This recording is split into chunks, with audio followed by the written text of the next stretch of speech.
There is a difference between anger and righteous anger. Anyone can be angry, but it's how you use it that defines you. In the Bible, it says God spoke everything into existence. You may have heard the phrase, your words carry weight. You may have also heard the phrase, the power of life and death is in the tongue.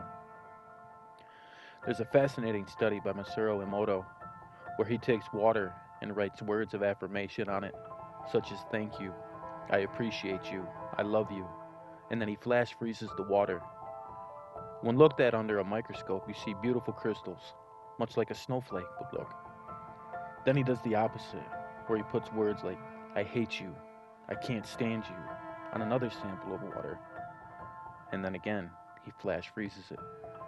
Can you guess the result?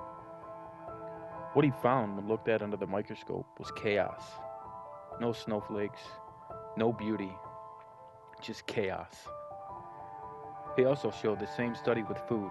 The food with words of affirmation flourished, whereas the food with negative words decayed and became rotten. Imagine that. You'll never learn that in school. So now imagine you have had a horrible day. Everything's gone wrong and you're just mad at the world. You stop at the store on your way home and someone looks at you funny. You lash out at that person and everyone around you sees and hears this. So not only are you having a bad day, now everyone around you is in a bad mood.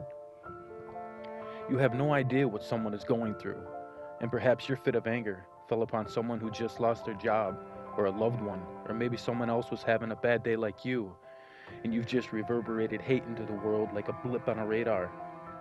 Maybe that person lashed out and leaves, and drives angry, and they get into an accident, and they injure or kill someone. Now that fit of anger is turned into tragedy, which impacts someone else's life in a negative way. And that was just one of these people in line at the store. Just because you're hurting doesn't mean everyone around you must hurt as well. That's poor decision making, driven by ego. Until we die to our ego, we cannot move forward. Your tongue is your greatest weapon. Anyone can take life, but very few can speak life into existence. Imagine the good we could do if we spoke love and kindness. Imagine if we were a people who promoted unity instead of division, how much different the world would look. But that's not what we see when we look out into the world. Everyone is divided. Republican, Democrat, black versus white, distracted by things that just don't make any sense or matter. We live in a world where homelessness exists while criminals get 3 meals and a roof over their head. The government can end hunger and homelessness overnight, but instead they funnel trillions of our tax dollars overseas. They tax the piss out of us and we have nothing to show for it. Politicians go into office making $150K a year and come out as millionaires. We live in a world where every 4 years we pretend to fake vote people into office with all the promise of change and nothing ever gets better. In fact, it always gets worse.